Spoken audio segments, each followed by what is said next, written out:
Hey everyone, welcome back to Down Periscope Up Periscope. I'm Tim, your host, and today we're going to be diving into a little piece of Blueback history and lore, specifically as it relates to this particular picture right here. Now, any of you film buffs up there, you know where this shot is from. Yes, the movie The Hunt for Red October. For those of you who may not know, or you might have heard, Blueback has a role in the movie The Hunt for Red October. She was in that film. But it's not necessarily what you might think. This is a classic example of a factoid that has been, over time, kind of taken out of context and had a hefty sprinkling of the Mandela effect applied to it. So, this is, of course, the scene in the movie The Hunt for October when USS Dallas shoots out of the water to evade that torpedo that's been fired at the Red October. But here's the thing. This is not USS Blueback. There have been multiple sources, and I've dug up several of them, that say specifically this is Blueback or something else. And for a long time, I myself believed that this was Blueback. So I'm not immune to this either. Again, for those of you who don't know, The Hunt for October is kind of a classic Cold War submarine thriller out there, starring Sean Connery as the most Scottish-sounding submarine skipper in the whole Soviet Navy. Yeah, he's supposed to be Lithuanian, but anyway, he's a Soviet skipper. So the Red October is defecting to the United States. It was a big hit based on Tom Clancy's novel, The Hunt for October. The movie was released in 1990, and 4 years later, in 94, USS Blueback opens up at OMSI as a museum ship. Now, naturally, in the run-up to Blueback opening up as a museum, there are a number of news articles published telling about, why it was so awesome. Oh my God, OMSI's going to get a submarine. It's going to be so cool. We're going to have guided tours on this thing. And by the way, this submarine was in the movies. There's Blueback right there. In fact, let me start off this. This is a brochure of Blueback from OMSI. I'm not sure exactly when this was made. There's no date on it, but on the very inside, right here, it says, photo sequence of Blueback breaching the surface in the film The Hunt for Red October. Photos courtesy of Paramount Pictures. This is not Blueback. Now, an article here from, from The Oregonian by Norm Maves Jr., dated February 19, 1994, says, and I quote, "It," referring to Blueback, "even had a significant role in the 1990 movie The Hunt for Red October. Shots simulating the USS Dallas in the movie were taken on the Blueback. The classic scene where Red October explodes nose first out of the water was actually Blueback." Well, here's another article from the Columbian dated March 23, 1994 by Thomas Ryle, and he writes, "When the Soviet submarine Red October blasts out of the water in the movie The Hunt for Red October, it is actually the USS Blueback." Okay, now, again, the movie came out in 1990, and these articles were published in 94. So it's been a couple years, so maybe they had misremembered some details, but at the same time, I have to ask, did we watch the same movie? Red October is not the submarine that shoots out of the water. That's USS Dallas in the film. And unlike what the brochure says and what other sources say, again, this is not Blueback. So let me demonstrate a couple things, a couple of models. We have a model here of a Typhoon class submarine, okay? This is your standard Typhoon. It's not the experimental Red October, which is technically bigger, but notice there's a significant size difference. That's a Los Angeles class fast attack submarine. It's actually USS Houston. That's about 360 feet long. A Typhoon is like 564 feet long. Also notice the location of the sail. That's that square structure that sticks out of the top of a submarine. On a Typhoon, it's on the back, or near the back. On an LA boat, it's about a third of the way back from the bow of the submarine. One of these things does not look like the other. So yeah. In fact, just to give you a further size comparison, let's go and look at some models we have of different submarines. So right here we have a shadow box here. So at the top, we have the largest submarines in the US Navy. That's an Ohio-class ballistic missile submarine. If you've seen the movie Crimson Tide, you're probably familiar with that one. This right here is Blueback. And down here, second from the bottom, that's a Los Angeles-class attack submarine, like the USS Dallas in the film. Okay, that's what's shooting out of the water. At the very bottom is a Typhoon class as well. So that gives you some idea of the size difference of those submarines. Okay. Red October, USS Dallas. This is not what's shooting out of the water at the end of the film. That is what is. This is not what's shooting out of the water. That's Blueback. That is shooting out of the water doing the emergency blow. Note the difference here.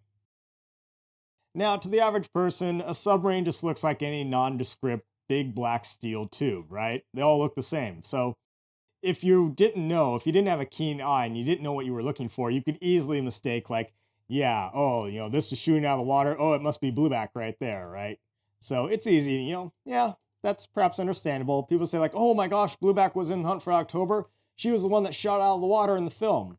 But granted that you only see kind of the front portion of the submarine as it flies out of the water, right there, there's a couple noticeable differences. One, the sheer size of this thing. A Barbell-class submarine is much smaller than a Los Angeles-class submarine. Furthermore, look at the location of the sail. It's a bit further back from the bow of the submarine. And thirdly, look at the size of the sail planes, the fairwater planes that stick out of the side of the sail. Blueback's sail is somewhat similarly placed, but proportionally speaking, it's further back on a Los Angeles-class submarine. Furthermore, Blueback's sail planes, and I'll throw up some pictures, are significantly smaller than those on a Los Angeles-class submarine. But again, if you didn't know what you were looking for, you wouldn't know, so it's easy to mistake the two. So what is Blueback's role in the film?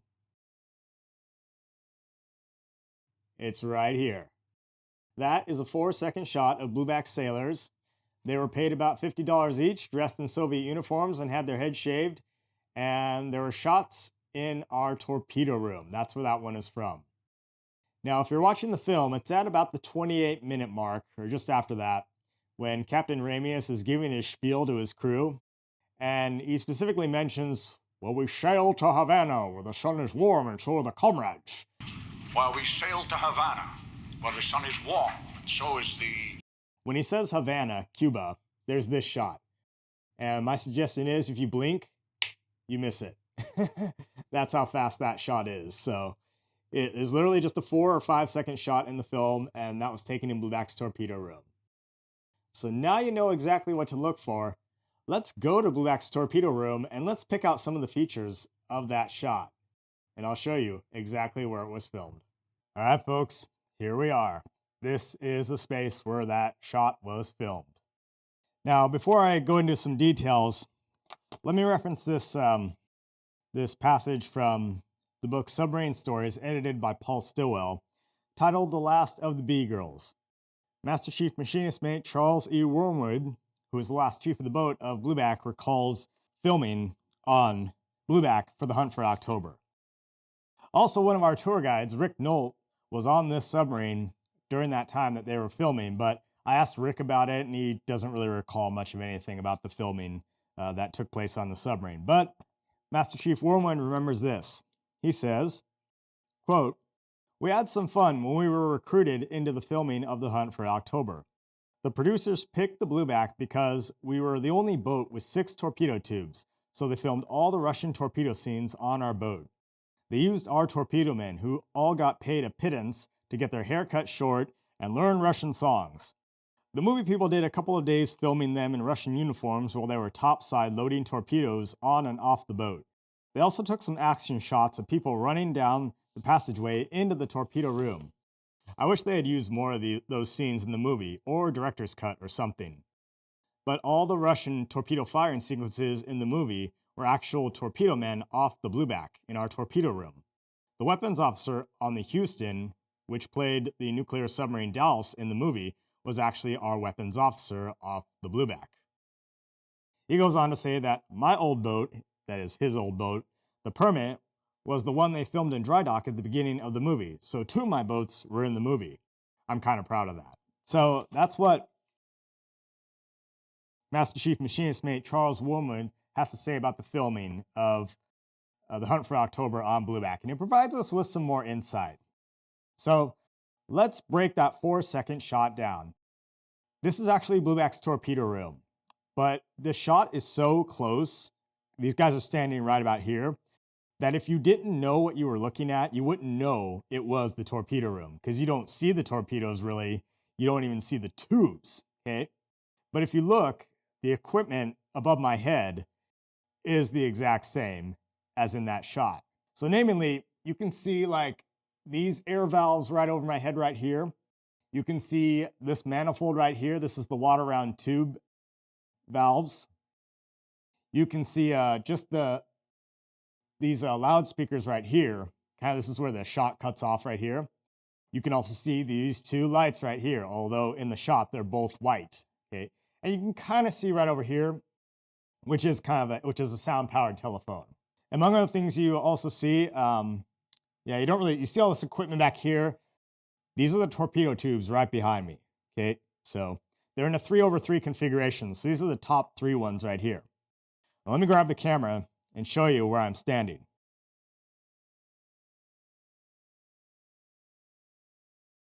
Again, referencing right there is the speakers. That's a torpedo tube right there. So, but you don't see it in the shot. What you can also see in the side of the shot is this area right here, kind of this projection right down here. This is actually part of a torpedo skid where we store the torpedoes. Yeah, and you can kind of see that there's a torpedo, I think, right around here. But this is what you see right here. So this is essentially where these guys were standing. They're just standing right here. There's a sound-powered phone right there. Obviously, this ladder was not here in the shot. Okay, so otherwise you can't really get that shot right here. But the camera must have been right about just beyond this ladder here. But this leads up into the escape trunk above our heads, as well as the loading hatch. So again, giving you a closer look. These are the valves. You can see these 2 valves up here. These 2 lights right here. And particularly these loudspeakers. There's also this switch right here that you can see in the shot. But again, if you didn't know this was the torpedo room, you really know what you're looking at. But that's essentially the shot. All right, so now that you've seen the torpedo room, we've looked at where that shot was filmed. I want to end off this video by discussing, just some caveats and thoughts about, how this whole myth started of this being Blueback and all that, and, Blueback having a much bigger role in the film than she actually did. So as Master Chief Wormwood mentioned, there were a number of shots that were filmed in the torpedo room of them loading and unloading torpedoes on and off the submarine, presumably through the torpedo loading hatch, and I'm assuming maybe into the torpedo tubes as well. And he said there were some action shots, people running down the passageway and into the torpedo room. Now, films are edited in a certain way, and oftentimes you have far more footage than the editor just really knows what to deal with. They simply just take what looks good and edits the film and puts the shots in certain sequences to make it look coherent, right? So at least that's the idea behind editing. You take out what's not needed, you add in some stuff, and I think most of what was filmed on Blueback ended up on the cutting room floor, and only that 4-second shot is still in the film. But if you're familiar with the film, you'll know that Red October never fired a torpedo in the film, not once. She had to dodge that torpedo that was dropped from the Bear, the Soviet aircraft that she was transiting through the canyons, and at the end there's the big submarine battle where you have the Red October being chased and fired on by the Kanavalov, an Alpha-class Soviet submarine. Now, I have no actual evidence to back this up. This is purely conjecture on my part, but I suspect that the scenes that were shot in Blueback's torpedo room of them loading and unloading torpedoes possibly was meant to actually portray Kanavalov in the film. So maybe there were some shots of Kanavalov loading torpedoes and getting underway, or it could have been that maybe there were meant to be some shots early in the film when the Red October is getting underway and they're loading torpedoes onto the submarine, and that was meant to portray Red October. And then you cut to another shot where they're in Polyarny Inlet going out to sea. Now, in terms of the action shots in Blueback's torpedo room, I think, yeah, maybe that was meant to portray Kanavalov. Because, Blueback is a barbell-class submarine. She's about 219 feet long. Similar, relatively speaking, in size and shape to an Alpha-class submarine. At least more so than it is, a lot similar to that than it is to like a Typhoon-class submarine. So, again, purely conjecture on my part. I think that the torpedo sequences shot in Blueback's torpedo room might have been to portray Kanavalov. Maybe there were some action shots of the torpedo men on Kanavalov loading torpedoes into the tube and firing the torpedoes out of the tubes and all that, and during the big battle at the end of the movie. But who knows? It's something that's been lost for time. Maybe somewhere in the film vaults of Paramount Studios, there's some leftovers from The Hunt for October, but we've never actually seen them. Who knows? The film is probably so heavily degraded right now, that it's just deteriorated and it's unusable. But for all we know, there's some extra shots that were filmed on Blueback that were meant to be in the film, and they're just sitting in a film vault somewhere. So I'll end off by saying, these types of things, they get taken out of context and blown out of proportion, and before you know it, it's developed a whole life of its own. It's a constant struggle with anyone studying any kind of history, right? Eyewitness accounts are notoriously unreliable, right? You take 5 different witnesses to the same event and you're going to get 5 different stories of the same thing. All of a sudden the clothes on people starts changing, the color and the time of day and that thing and this thing and that thing, and the details start to change and contort, and so that. Because your mind is not a steel trap, no matter how much people think like, oh, I can remember that event like it was yesterday. The chances are you probably don't, because the human brain is more geared towards seeing patterns in things than it is at picking out really distinct details and remembering those details. Some details, yes, are kind of burned in your head, but your mind is actually more geared towards seeing overall patterns in things rather than real specific minutia. So I think over time, this got taken out of context and contorted to the point where people thought like, oh, Blueback was in the movie The Hunt for October.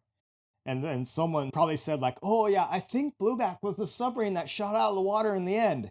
And then over time, people said like, oh, Blueback, this was Blueback right here. This is the submarine that shot out of the movie. You're on it right now at the very end of that film. Oh, that's so cool, So I think it's one of those cases where someone said something and it got changed over time. But I don't know.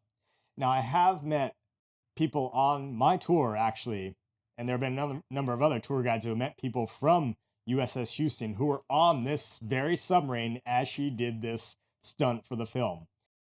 Now, reportedly, according to Wikipedia anyway, during rehearsals and finally during filming, USS Houston did like 40 of these emergency blows, just going deep and blowing again and going deep and going up again and down and up and up and down and up and down again and again and again, some 40 times or more before they finally got the shot for the film.